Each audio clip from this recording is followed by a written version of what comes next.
Greetings and welcome to my YouTube channel. Behind the camera, or in this case the smartphone, is your usual host, David or Dave, and this will be another video presentation where I'll be discussing the challenges that I'm facing when using another product from Western Digital. So what you see in front of you, this black boxy thing, is an external hard drive, to be specific, a Western Digital one, naturally.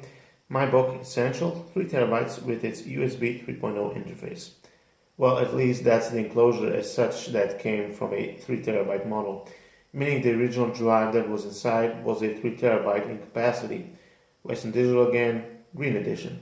So the model was probably WD30EARX, but for the purpose of this video presentation I'm using, still from Western Digital, but a Purple Edition hard drive, whose capacity is stated at around 2 terabytes. So the model is WD20PURX. But you will see this when I will remove this front cover off in a couple of moments. What are these stated challenges or problems that I'm facing when using this external hard drive? Well, as I mentioned previously, the replaced hard drive that is currently residing in this enclosure is a Purple Edition hard drive. So this one is brand new, it hasn't been used, 0 hours on the clock, at least according to Crystal Disk Info program. So this is not the culprit of my problems, but the controller that is attached to the hard drive as such, that is the problem. At least that is what I was able to narrow it down in terms of basic computer diagnostics. So what is this problem? Well, simply put, when I connect the external hard drive to, let's say, my desktop computer or a series of laptops that I have, the drive simply isn't detected by the computer.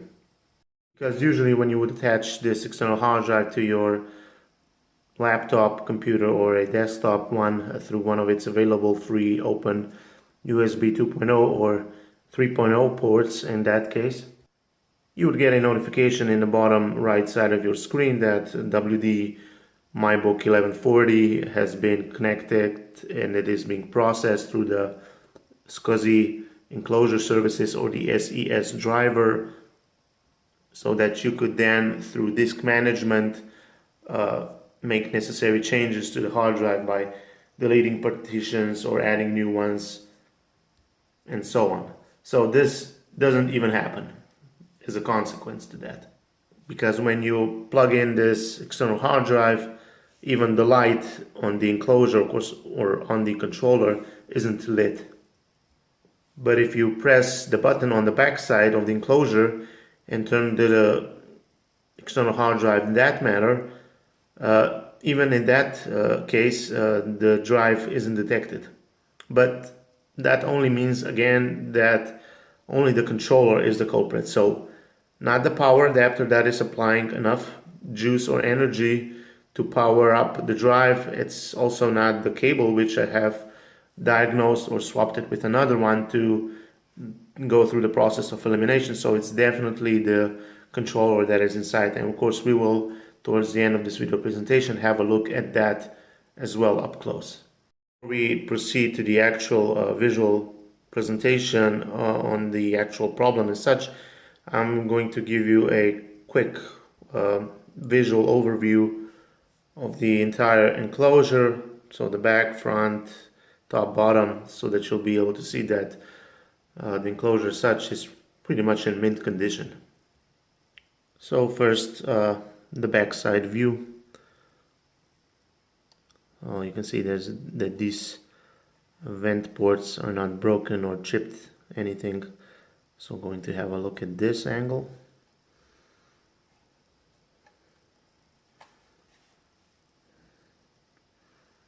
So from the part number you can make out that this is clearly, at least the enclosure as such, was from a 3 terabyte model.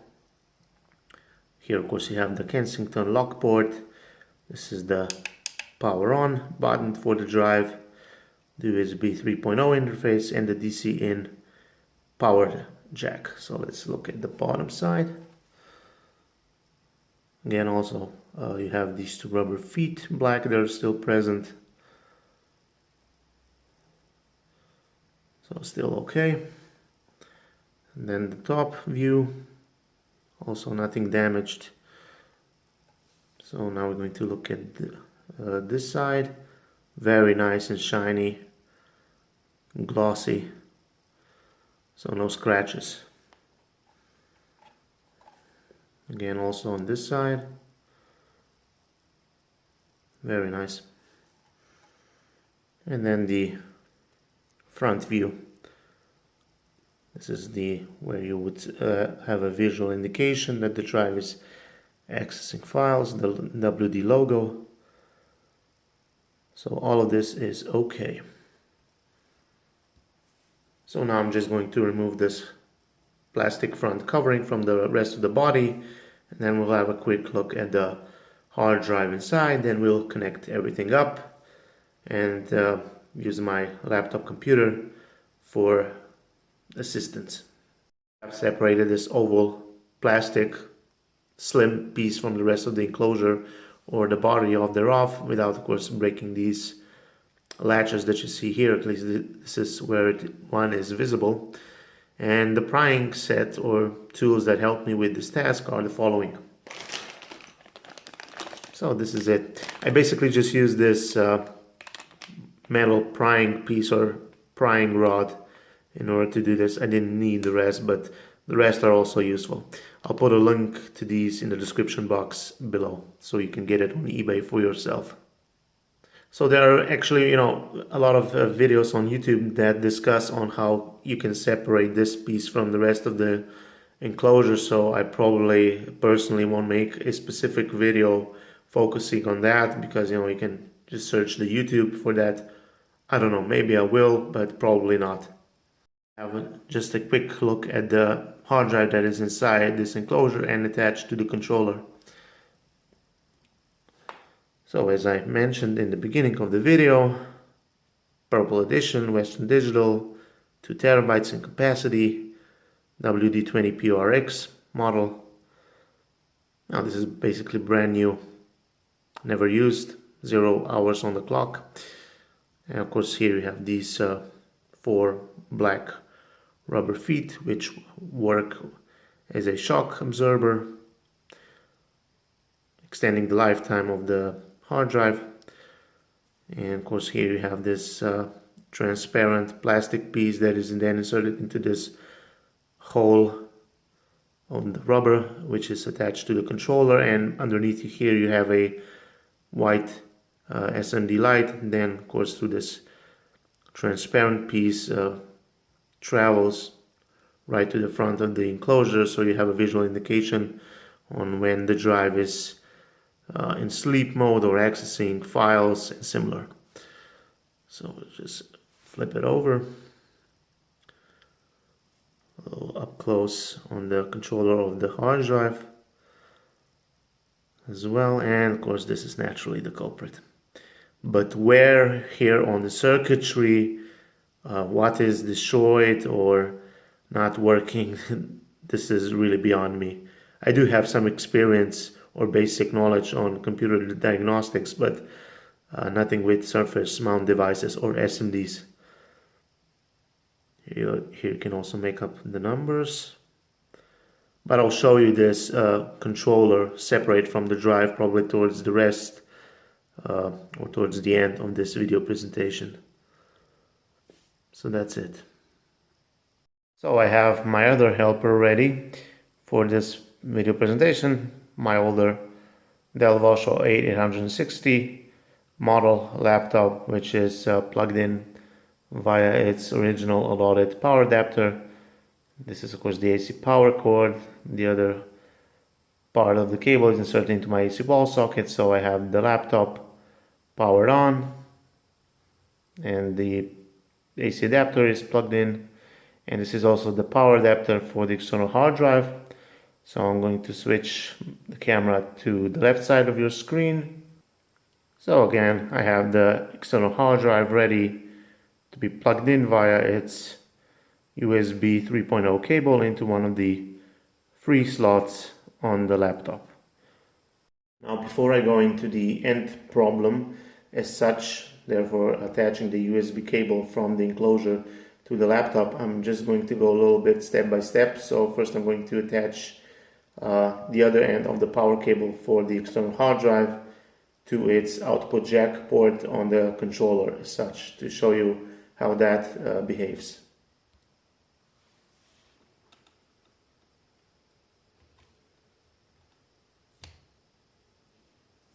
So the white SMD LED flickers for a moment. So now I'm going to actually connect the external hard drive to the laptop. Position the external hard drive much more closer to the laptop so that you'll be able to see through this small tiny piece here whether this transparent piece of plastic would light up when the USB cable would be connected in one of these two USB 2.0 ports, but I can tell you nothing will happen. But nevertheless, let's give it a go.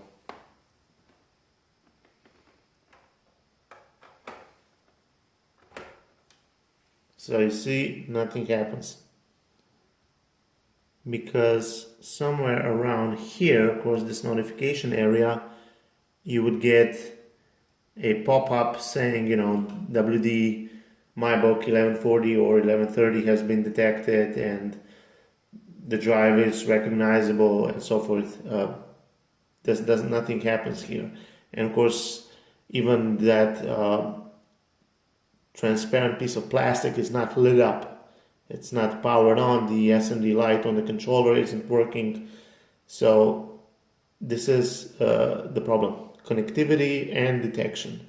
But if I manually push the button on the back of the enclosure, the drive powers up, but still it is not detected by the computer. So let's try that.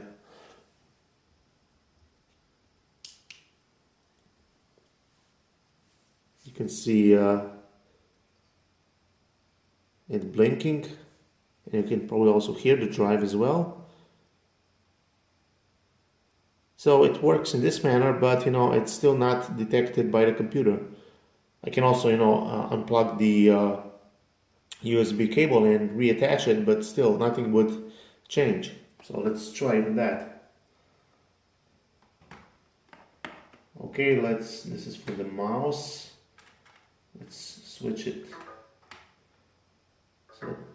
So the computer recognizes the wireless mouse, but it won't detect the external hard drive. Again, nothing. Nothing in the notification area. So what could be the problem for this? Because as I have stated in the beginning, I have diagnosed and came to, through process of elimination, to conclusions that the only problem as such is controller related. It's not the USB cable, because I tested it on another similar or basically the same enclosure or external hard drive that I have, and the cable is not the problem, and also not is the power adapter, because you can see through that transparent piece of plastic, and of course the sound as well, that the drive is powered up, the platters are spinning. So I don't know, maybe it's just a simple SMD resistor or capacitor that is not working on the controller board, but that is, you know, just really a wild guess, a speculation. And if I again press the power button on the back of the enclosure or on the controller, the drive nicely powers down.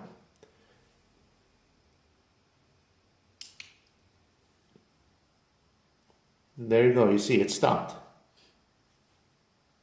Before we go towards the end of this video presentation, therefore showing you the bare naked controller or the PCB, I'm going to do one final experiment.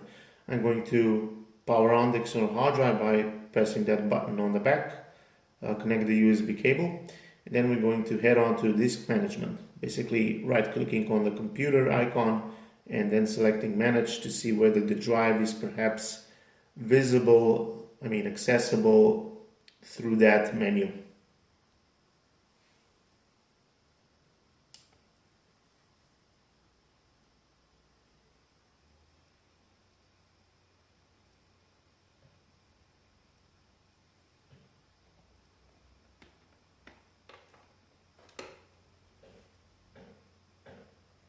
I have repositioned the camera, so let's go to computer, right click, and we select manage.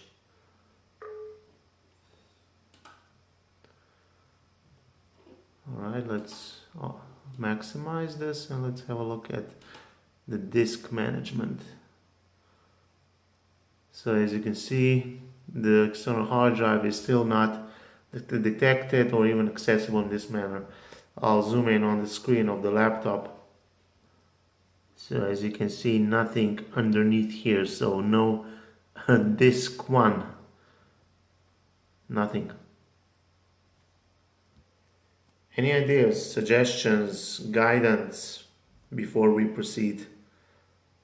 Well, I'll be looking forward to your observations, comments, advices in the comment section below, if any.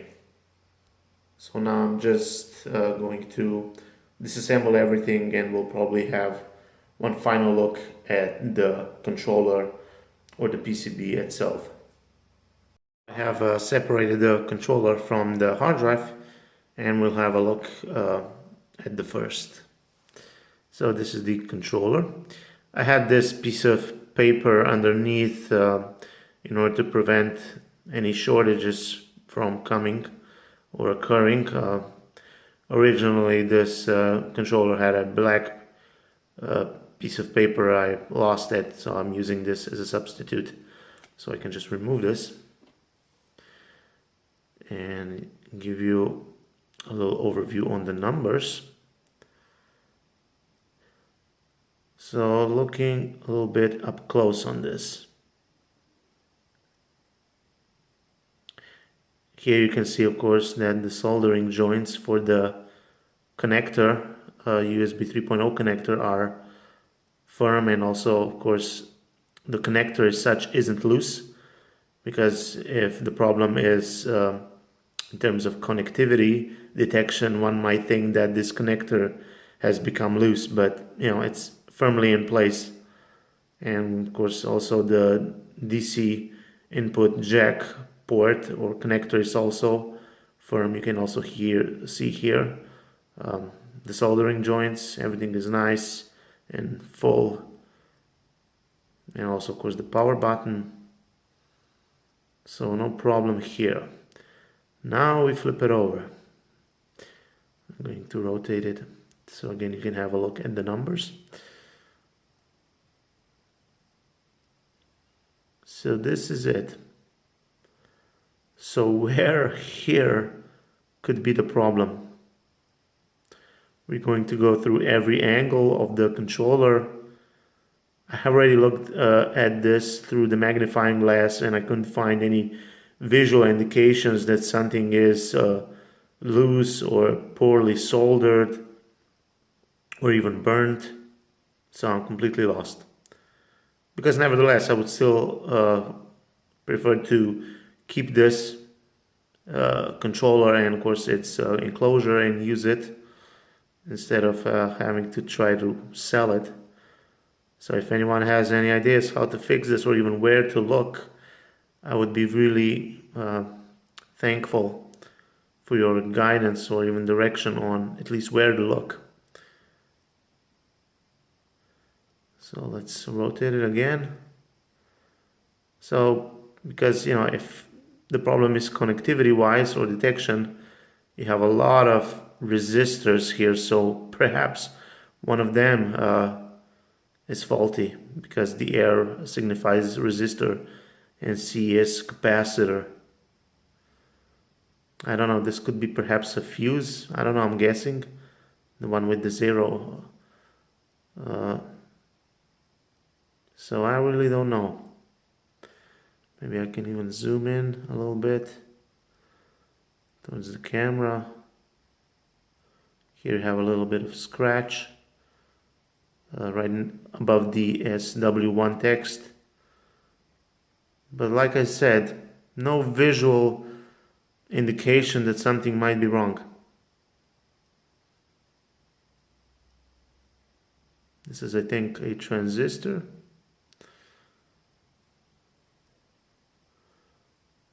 This is probably, I don't know, some sort of a transformer or something. I don't know.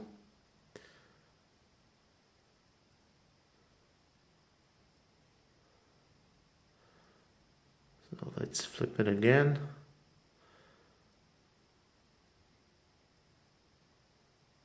Maybe I should just simply to the description box post high resolution pictures of this controller for easy access instead of doing this in this manner.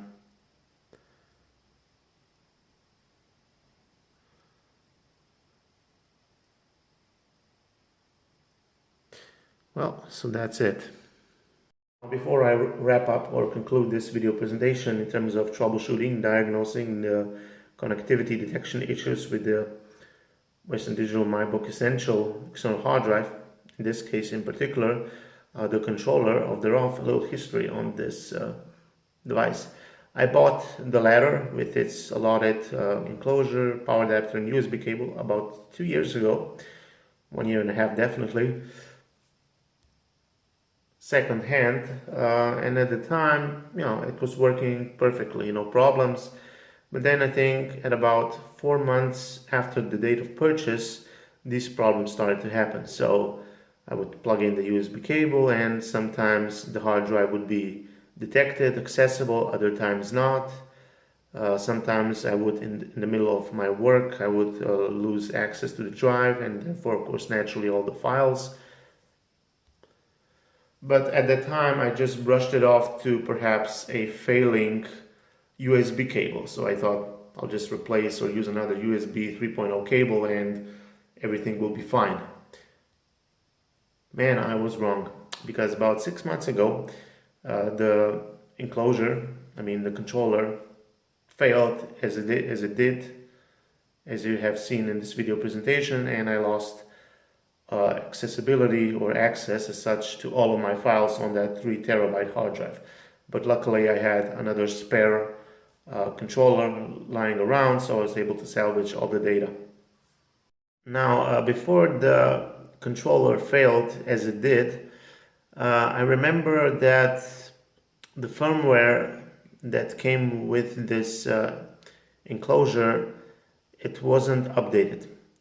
I don't know whether that was a problem because I updated it to the latest and last firmware that there is for the MyBook Essential external hard drive.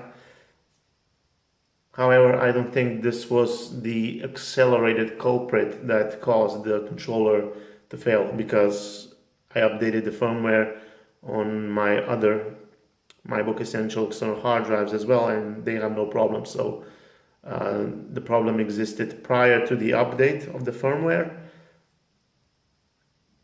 but where this issue was dormant on the PCB, I don't know, maybe you will be able to help me or at least direct me.